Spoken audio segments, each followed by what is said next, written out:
Hi, welcome back to Computers for the Completely Clueless. I'm Lee Keller. I'm Kim Cavanaugh. We forgot to plug our other show. We also have another show called Palm Breeze Cafe. Runs on Channel 19 here from the Education Network. Gets out there a little bit more. It's also on YouTube and TeacherTube. Yeah. And this show, we have the opportunity to answer some viewer mail. We're going to do that today with our first letter that we've received from Mr. Joseph Mounts of Briny Breezes, Florida. And he writes in, my wife and I are having a disagreement about when to shut down the computer.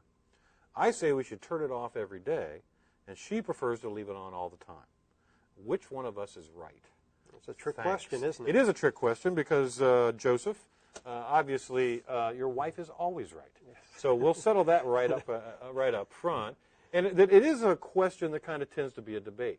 Now, at our house, and we were talking before, you and I both probably leave our computers on more than we ought to. Mine is on 24/7. Yeah, and the thing is, a computer does use electricity.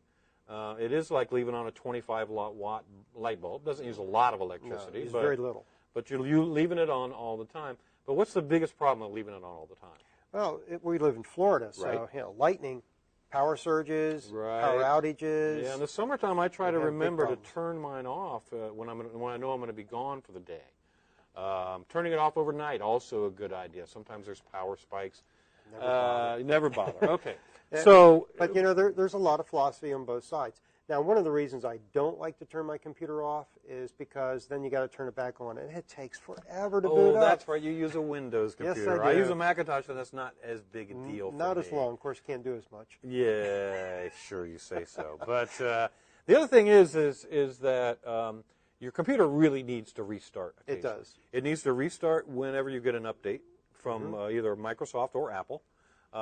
And sometimes if you notice that your computer is just going slow, it doesn't seem to be connecting to the internet as quickly, it takes longer to get things done, the easiest and fastest way to fix it is to just restart the computer. Restart it, and sometimes you want to do that complete shutdown. So that you do what's called a cold boot. You shut the whole system down. Walk away for a couple minutes and then restart it. And so both of you are right, and I think I would agree with your wife. And go that way, Tom, and you'll have a happier marriage as a result. Okay. Now, if you get a chance, any question you have, send us. You can do it in email at palmbreezecafe.com. Yeah, I did that again. Palmbreezecafe at palmbeach.k12.fl.us. We apologize for the long address there, but that's the way it is here at the district, and that'll help you out. And just send us a question on anything that you would like to see in the show. We'd really like to see this user-driven. We're going to be back next week with more. Absolutely. I hope to hear from you.